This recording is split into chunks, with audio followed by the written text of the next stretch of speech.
ಇವತ್ತು ಕರ್ನಾಟಕದಲ್ಲಿ ಹೊಸ ಕ್ರಾಂತಿ ಪ್ರಾರಂಭ ಆಗಿದೆ. ಅದೇನಪ್ಪಾ ಅಂದ್ರೆ ಜೆಸಿಬಿ ಕ್ರಾಂತಿ. ಈ ಭ್ರಷ್ಟ ರಾಜಕಾರಣಿಗಳು ಏನ್ ಅದಾರಲ್ಲ, ಅಡ್ಜಸ್ಟ್ಮೆಂಟ್ ರಾಜಕಾರಣಿಗಳು ಇವತ್ತು ಎಲ್ಲರೂ ಕೂಡನೆ ರಾಜ್ಯವನ್ನ ಲೂಟಿ ಮಾಡ್ಲಕತ್ತಾರ. ಇವತ್ತು ಜೆಸಿಬಿ ಅಂದ್ಕೊಳ್ಳೇನೆ ಅವ್ರಿಗೆ ನಿದ್ದೆ ಹತ್ತಲಾಗೈತೆ. ಯಾಕಂದ್ರೆ ನಾ ಬಿಜಾಪುರನಾಗ ಮಾಡ್ತೀನಿ ಅಂದ್ರೆ ಮಾಡಿಸ್ಕೊಡ್ಲಿಲ್ಲ.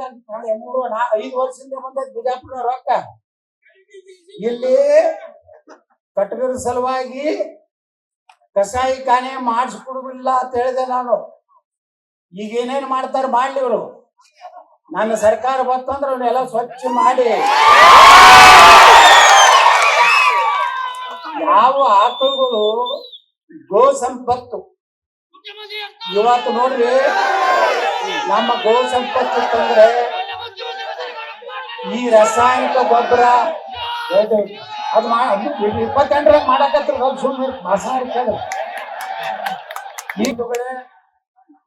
ಇವತ್ತ ಎಲ್ಲಾರು ಕೂಡಿ ನಾನು ನೋಡ್ತಾ ಇದ್ದೀನಿ, ಕೆಲವು ಮಂದಿಗೆ ಬಹಳ ತಾಪಾಗ್ಲಕತ್ತ. ಒಂದೇ ರಾತ್ರಿ ಮಕ್ಕೊಂಡು ಕೂಡಲೇ ಒಮ್ಮೆ ರೈತ ನಾಯಕ ಕರ್ನಾಕತ್ತಾರ. ಈ ರಾಜ್ಯದಾಗ ಒಂದು ರಾತ್ರಿ ಒಳಗೆ ರೈತ ನಾಯಕ ಆಗ್ಲಕ್ ಆಗ್ತದನು? ಇವತ್ತ ರೈತನ ಬಗ್ಗೆ ನಿಜವಾಗಿ ಕಳಕಳಿದ್ರೆ ನೀರಾವರಿ ಯೋಜನೆಗಳು ಪೂರ್ತಿ ಆಗ್ಬೇಕಾಗಿತ್ತು. ನಾವು ವಿಧಾನಸಭೆಯಲ್ಲಿ ಹೇಳಿದೆ. ಇವತ್ತು 2,13,000 ಸರ್ಕಾರಿ ನೌಕರಿ ಖಾಲಿ ಇವೆ. ಪೊಲೀಸರು ತುಂಬಿಲ್ಲ, PSI ತುಂಬಿಲ್ಲ, ಸರ್ಕಾರಿ ಅಧಿಕಾರಿಗಳನ್ನ ತುಂಬಿಲ್ಲ. ಒಬ್ಬೊಬ್ಬ ಅಧಿಕಾರಿಗೆ 2 ಇಲಾಖೆ 3 ಇಲಾಖೆ ಚಾರ್ಜ್. ಧಾರವಾಡದಾಗ ಮೊನ್ನೆ ನಿರುದ್ಯೋಗಿ ಯುವಕರದೊಂದು ದೊಡ್ಡ ಸಮಾವೇಶ ಮಾಡಿದ್ರು. ಸನಾತನ ಧರ್ಮ ಉಳಿಬೇಕು. ನಮ್ಮ ಧರ್ಮ ಉಳಿಬೇಕಾದ್ರೆ ಈ ರಾಜ್ಯದಾಗ ಜೆಸಿಬಿ ಬರಬೇಕು. ಸನಾತನ ಧರ್ಮದ ಮೇಲೆ ಕಲ್ಲು ಒಗಿತಾರೆ, ಗಣಪತಿ ಮೇಲೆ ಕಲ್ಲು ಒಗಿತಾರೆ, ನಾಡದೇವಿ ಮೇಲೆ ಕಲ್ಲು ಒಗಿತಾರೆ, ನಮ್ಮ ದೇವಿ ಮೇಲೆ ದೇವರ ಗುಡಿ ಒಳಗ ಅದ್ರ ಮ್ಯಾಗ ದೇವಿ ಮೇಲೆ ಹೊಲಸು ಹೋಗಿದ್ದಾರೆ.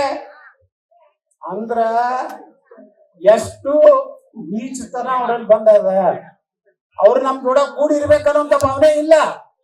ಏನ್ ಬೇಕಾಗೈತಿ? ನೀತಿ ಅಭಿವೃದ್ಧಿ ಆಗ್ಬೇಕು, ನೀರಾವರಿ ಆಗ್ಬೇಕು, ನಮ್ ನಿರುದ್ಯೋಗ ಯುವಕರಿಗೆ ನೌಕರಿ ಸಿಗ್ಬೇಕು. ನಾವು ಬಹಳ ರೈತರ ಚಿಂತನೆ ಮಾಡ್ತೀನಂತಾರ. ನೀವು ರೈತರ ಮಗ ಇದ್ರ ದುಬೈದಾಗ ಯಾಕೆ ಆಸ್ತಿ ಮಾಡಿರಪ್ಪ? ಮಾರಿಸಸ್ನಾಗ ಯಾಕೆ ಆಸ್ತಿ ಮಾಡಿರಿ? ಅಲ್ಲಿ ಯಾಕೆ ಹೋಟೆಲ್ ಕಟ್ಟಿ? ನನ್ನ ಬಳಿ ಎಲ್ಲ ದಾಖಲೆ ಅದಾವ. ಕಿಮ್ಮತ್ ಅಂದ್ರೆ ಎಲ್ಲ ತೆಗೆದು ಹೊರಗಿಡ್ತೀನಿ. ಇಲ್ಲೆಲ್ಲರೇ ಒಂದ್ ರಾತ್ರಿ ಬಂದು ಎಲ್ಲೋ ಮಕ್ಕೊಂಡು ರೈತ ನಾಯಕ ಅವನ ಬಾಯಿ ಗಮಕ್ಕೆ ಹಾಕೋದು, ಬಾಯಿ ಗಮಕ್ಕೆ ಹಾಕೋದು. ಇವತ್ತು ವಾಸ್ತವಿಕವಾಗಿ ರೈತರಿಗೆ ಅನುಕೂಲ ಮಾಡ್ಬೇಕಾದ್ರೆ ರೈತರಿಗೆ ನೀರು ಕೊಡಬೇಕು. ಅವ ಬೆಳೆದಂತ ಬೆಳೆಗಳಿಗೆ ನ್ಯಾಯಯುತವಾದಂತ ಬೆಲೆ ಕೊಡಬೇಕು. ನಮ್ಮ ವಿದ್ಯಾವಂತ ಯುವಕರಿಗೆ ನೌಕರಿ ಕೊಡಬೇಕು. ನಮ್ಮ ಎಲ್ಲಾ ಬಡವರಿಗೆ, ಎಲ್ಲಾ ಜನಾಂಗದ ಬಡವರಿಗೆ ಇರ್ಲಿಕ್ಕೆ ಒಂದು ಒಳ್ಳೆಯ ಮನೆ ಕೊಡಬೇಕು. ಒಬ್ಬ ಮುಖ್ಯಮಂತ್ರಿ ನಾವು ಇದನ್ನ ವಿಚಾರ ಮಾಡೋದ್ಬಿಟ್ಟು ಏನು ರೊಕ್ಕ ಇಲ್ಲ ಖಾಲಿ ಆಗೈತೆ ಅಂದ್ಮೇಲೆ ನೀವು ವಿಚಾರ ಮಾಡ್ರಿ, ನಿರುದ್ಯೋಗ ಸಮಸ್ಯೆ ಹೆಚ್ಚಾಗಿದೆ. ಈ ಮುಖ್ಯಮಂತ್ರಿಗಳೇನ್ ಆಗ್ತಾರಲ್ಲ, ಬರೀ ಲೂಟಿ ಮಾಡೋದ್ ಬಿಟ್ಟು ಏನೂ ಮಾಡಿಲ್ಲ ಇವರು. ನೀವ್ ಕೇಳ್ರಿ, ನಿಮ್ಮ ಕ್ಯಾಂಡಿಡೇಟ್ಗಳು ಬರ್ತಾವ ಮುಖ್ಯಮಂತ್ರಿ ಆದವರು, ನೀವು ದುಬೈದಾಗ ಯಾಕೆ ಆಸ್ತಿ ಎತ್ತಾಳ ಬಂದಾಗ ಹಿಂಗ್ ಎತ್ತಿದ್ದ ಎಲ್ಲೆಲ್ಲಿ ಆಸ್ತಿ ಮಾಡಿರುತ್ತ ಹೌದೇನ್ರಿ ಅಂತ ಕೇಳಿ. ನಾ ಇವತ್ತು ಅವ್ರಿಗೆ ಸವಾಲ್ ಹಾಕ್ತೀನಿ, ವಿದೇಶನಾಗ ಯಾರ್ಯಾರು ನಮ್ಮ ರಾಜ್ಯದ ಹಿಂದಿನ ಮುಖ್ಯಮಂತ್ರಿಗಳು ಈಗಿರೋರು ಮಂತ್ರಿಗಳು ಯಾರ್ಯಾರು ಎಷ್ಟು ಆಸ್ತಿ ಮಾಡಿರಲ್ಲ, ನಾವು ಮಾಡಿಲ್ಲ ಅಂತ ಹೇಳಿ ಅದೇ ವಿಧಾನಸೌಧ ಮುಂದೆ ಸಾಕ್ಷಿಯಾಗಿ ಹೇಳ್ರಿ. ಅದು ಒಂದ್ ವೇಳೆ ಮಾಡಿದ್ವಿ ಅಂದ್ರೆ ನಾವು ಸರ್ಕಾರಕ್ಕೆ ಬಿಟ್ಟು ಕೊಡ್ತೀವಿ ಅಂತ ತಾಕತ್ ನಿಮ್ಮಲ್ಲಿ ಐತೇನೋ. ಇದನ್ನ ಯಾಕೆ? ವಿಶ್ವಾಸಾರ್ಹವಾದಂತ ನಾಯಕತ್ವ ಕರ್ನಾಟಕ ಬೇಕಾಗಿದೆ. ನಾವ್ ಒಂದು ಮಾತನ್ನ ಹೇಳಕ್ ಬಯಸ್ತಾ ಇದ್ದೀನಿ, ಈ ರಾಜ್ಯದ ಎಲ್ಲಾ ನನ್ನ ಹಿರಿಯರಿಗೆ, ಅಣ್ಣ ತಮ್ಮಂದ್ರಿಗೆ, ತಾಯಂದ್ರಿಗೆ ಹೇಳೋದು ಏನಂದ್ರೆ, ಒಮ್ಮೆ ನಮ್ಗೆ ಅವಕಾಶ ಕೊಡಿ. ಈ ಕರ್ನಾಟಕದ ಚಿತ್ರನೇ ಬೇರೆ ಮಾಡಿ ತೋರಿಸ್ತೇವೆ.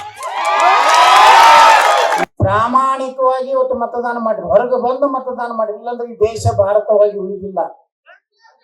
ಇವತ್ತು ಹಿಂದೂಗಳು ಉಳಿಲಿಕ್ಕೆ ಸಾಧ್ಯ ಇಲ್ಲ. ಅಂಬೇಡ್ಕರ್ ಅವ್ರಿಗೆ ದಿಲ್ಲಿಯಲ್ಲಿ ಅಂತ್ಯಕ್ರಿಯೆಗೆ ಜಾಗ ಕೊಡ್ಲಿಲ್ಲ ಕಳ್ಳರು. 2 ಸಲ ಲೋಕಸಭಾ ಚುನಾವಣೆಯಲ್ಲಿ ಸೋಲಿಸಿದವರು ಕಾಂಗ್ರೆಸ್ಸಿಗರು.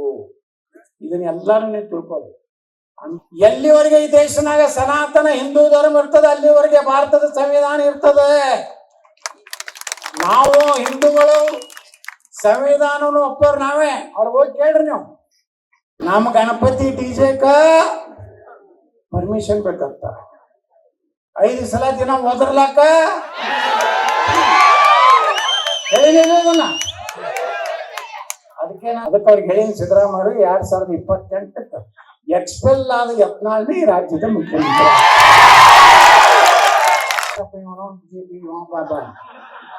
ಅವರೆಲ್ಲ ವಿಜೇಂದ್ರ बहुत अच्छा है, बहुत कर्मठ कार्यकर्ता है.